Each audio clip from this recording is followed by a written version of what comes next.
Hey, what's going on, Cowboy fans, man? It's Coach K-Dub checking in. It's been a while since I did my last video, but just want to check in, man, see what y'all think about how active / inactive, we been as Cowboys fans, as a team. And I also want to talk about Jerry Jones' case that he got going on. Also, this new draft cap, man. Tell me what y'all think. The new draft hats is out. I always get a draft hat every year. I always get a crucial catch hat every year. My mom survived stage 4 bladder cancer, so definitely, even though she is still a fan, but I always make sure I get a crucial catch hat.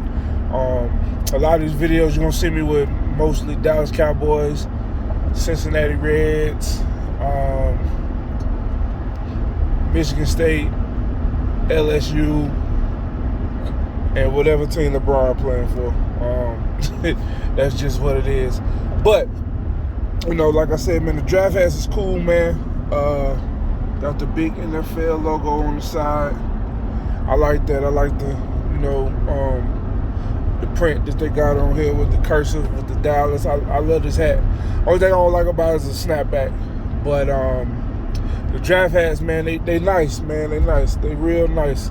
They wasn't too crazy expensive. I spent a lot of money on hats, but it's just they wasn't crazy expensive, man. But I like this hat, man. I really do. Now that we're out of the Bobby Wagner sweepstakes,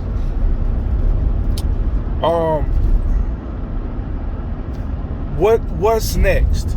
Are we going after Honey Badger? Is that what we're doing? Now, I'm not gonna be one of these bloggers that is just reaching. I'm thinking logically.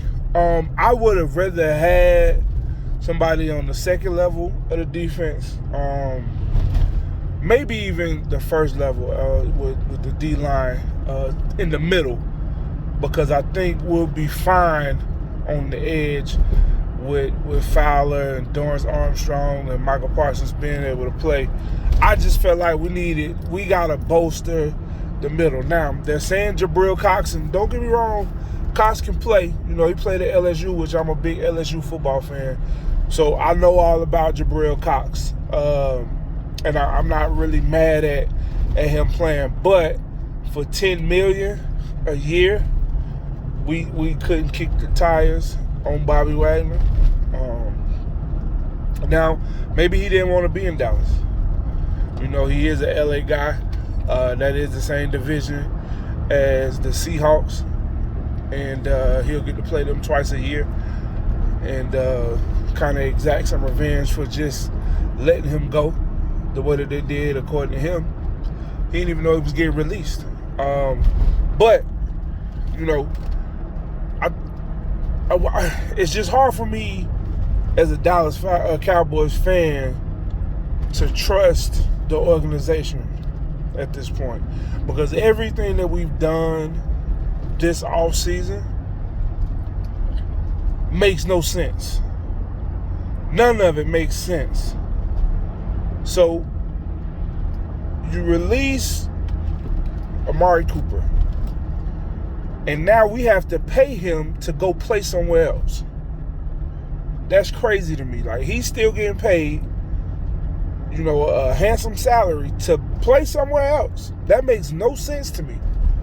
And the team he's playing for is paying less money for him to play for them. Again, that makes no sense to me. Also, we re-signed Michael Gallup, which I'm not mad at. I'm not mad at that. I'm not mad at that at all. We needed to do that. But he's got to earn that money. And the fact that he's coming off an ACL tear late in the season is tough. And he's got to come back. And they're saying he's going to miss probably 2 or 3 games. So, we got to figure out a way to, get that production from somewhere. So then we let Cedric Wilson walk. He goes to Miami. To me, probably the dumbest move of the offseason, in my opinion. I don't understand the logic. I don't understand why they would let him go, knowing full well that you were letting Amari walk. I don't get why you let Cedric Wilson walk. Okay, so then we get James Washington. Okay, whatever. I really don't got a lot to say about the James Washington move, just because I don't know what bearing that's going to have on our season. Like, I didn't watch a lot of the Steelers games. I haven't went back and tried to watch any, film of him, because, you go look for him. Chances are it's just going to be highlights, and it's only going to show the good things that he did, and that's just that on that. Like, I need to see you block. I need to see, how you play in clutch situations. I need to see, if you drop the ball a lot. Like, I need to see all of that. Body language, that's important. So that's that. We get Fowler. Like I said, that bolsters us a little bit on the edge, helps us out. Signed Dorrance Armstrong back. We restructured Tank's deal, let Randy Gregory go, things like that. But there's no rhyme or reason to what we've done. Like, it doesn't make sense. It doesn't make sense. We re-signed Vander Esch to a 1-year deal. We didn't do a deal with the punter, but then we bring him back, which I'm not, mad at. We got to get a kicker. Greg DeLay turned us down. So we got to get a kicker. We didn't do anything to the O-line. Nothing to the O-line. And we need help on the O-line bad. Like, we need help on the O-line. Like, for real. We need guards and tackles. Letting Lyle go, another dumb move. I don't really get it. And Tyron Smith, we know he's going to give us the first 4 games maybe, and then it'll be 3 out, play 1.5, 2 out, play a game, 3 out, and then before you know it, the season's over. And we're still trying to figure out whether or not he's going to be playing if we go to the playoffs. Now, what I will say is the division didn't do a lot either, other than bringing Carson Wentz back into the division. But I don't care about the division. I really don't. We got to do something to get past the first round, and we got to do something to get at least to the NFC Championship. And the moves that we made are not indicative of us being capable of doing that. And we're still kind of sitting pat, which brings me back around to the Honey Badger. If, for nothing else, like, his market apparently isn't a big market. And we might be able to get him, for a little bit of nothing. He's a Louisiana boy, kind of close to Texas, the South, and he might be cool with coming back to Texas. He played for Houston anyway, before they let their whole operation go to hell. But I do have a little bit of bias because he is an LSU Tiger, but it's not like he can't play.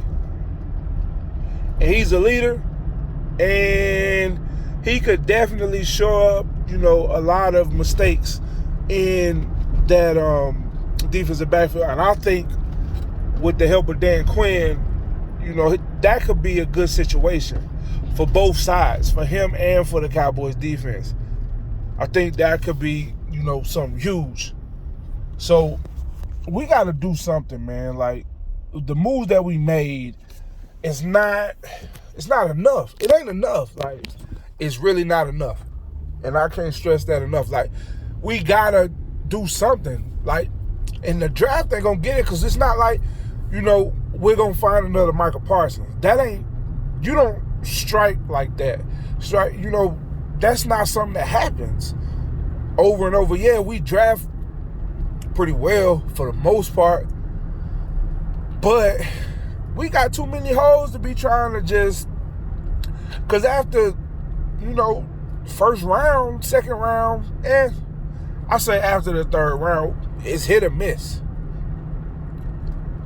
And even in the second and third, it could be hit or miss. So hell, sometimes the first round can be hit or miss.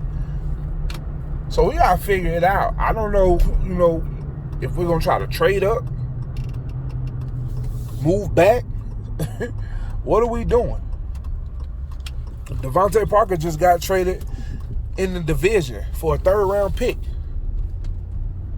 I'm almost probably certain to get him out of the division.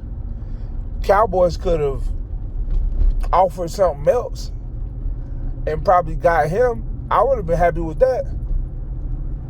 Because it's not like he can't play. He can play. They trade him to New England. So it's just about, being able to negotiate. I don't know if Stephen Jones is handling the negotiations now with Jerry Jones going through what he's going through. But this fella, whoever, they terrible. And they not able to get people to the table and close these deals. Or even get them to the table. So that brings me to the last point of this video, which is Jerry Jones' situation. It's a mess right now. And he's never this quiet. I almost wish it would have happened during the season so he could shut up. But he's never this quiet. Ever. I've never seen Jerry Jones this quiet. Especially with the draft getting ready to come up in a couple of weeks. They got, they got draftees coming in on visits. And he's just way too quiet. And I understand with, a case that you have against you, and it's just messy. Like, and I looked into, the situation, and indeed, it's a messy situation. No doubt, very messy. And I think out of respect for his wife, he's trying to, stay out of the way and not be asked a bunch of questions, because once he answers one question, he's going to have to probably answer them all. And I'm sure his legal counsel is definitely advising him against that. Because I know he's paying top dollar for a legal counsel, and I know they're just not going to let that man get up there and just open himself up to, a bunch of questions where he's going to end up putting his foot in his mouth. So, how much is this going to affect us? As Cowboys fans, how much has it already affected us? Because I definitely think, with his mind being elsewhere than, with it being on this case, it's definitely affected us, because we had a point where Stephen Jones is pretty much handling all of the negotiations and stuff like that. And it's bad. Like, we got work to do. And I'm not really sure exactly, what we're going to do. How do we turn this offseason around? How? Tell me. I'm cool with CD being the number one receiver. Like, I don't really got an issue with that. But you're more dangerous as an offense when you have multiple threats. Not just one threat. Multiple threats. We were so dangerous last year when we were healthy. Now, Gallup was hurt the majority of the year, and that took away, our explosiveness and things like that. Zeke was hurt. Dak was hurt. Amari was in and out with little knick-knack injuries. And Kellen Moore didn't do a good job of scripting and designing plays during games. Never really adjusted well. The run game was vanilla. And you could just tell what was going to be done without knowing the game plan. Like, I coach high school football. And football is football at the end of the day. Coverages, you can disguise them and stuff like that, but cover one is cover one. 2 is 2, 3 is 3, 4 is 4, cloud is cloud. Things like that. And we just didn't do a good enough job with some play design. We was just super vanilla. And that's something Kellen Moore's going to have to work on. The defense, I felt like, carried us a lot last year. They were on the field too much. Fighting and clawing tooth and nail to keep us in games, and then they get tired at the end of the game. And then the offense decides to come and play in the fourth quarter. I feel like we definitely got to do more tempo and no huddle. That's to our benefit, to not let them sub as much. Try to keep them in and keep teams in their base package as much as possible, or get them in whatever package we want them in and keep them in that package, and just be able to kind of impose our will that way. But it's not the Cowboys of 2016. It's not. We're not that team. Our line is not that line. And we got to get that figured out, and we also got to make sure that we play to our strengths with this team. So make sure you like, comment, subscribe, share this video, and man, just let me know what y'all think in the comments about everything that I just said, man. It's Coach K Dub, Star Power Nation, man. Y'all take it easy. See y'all next time.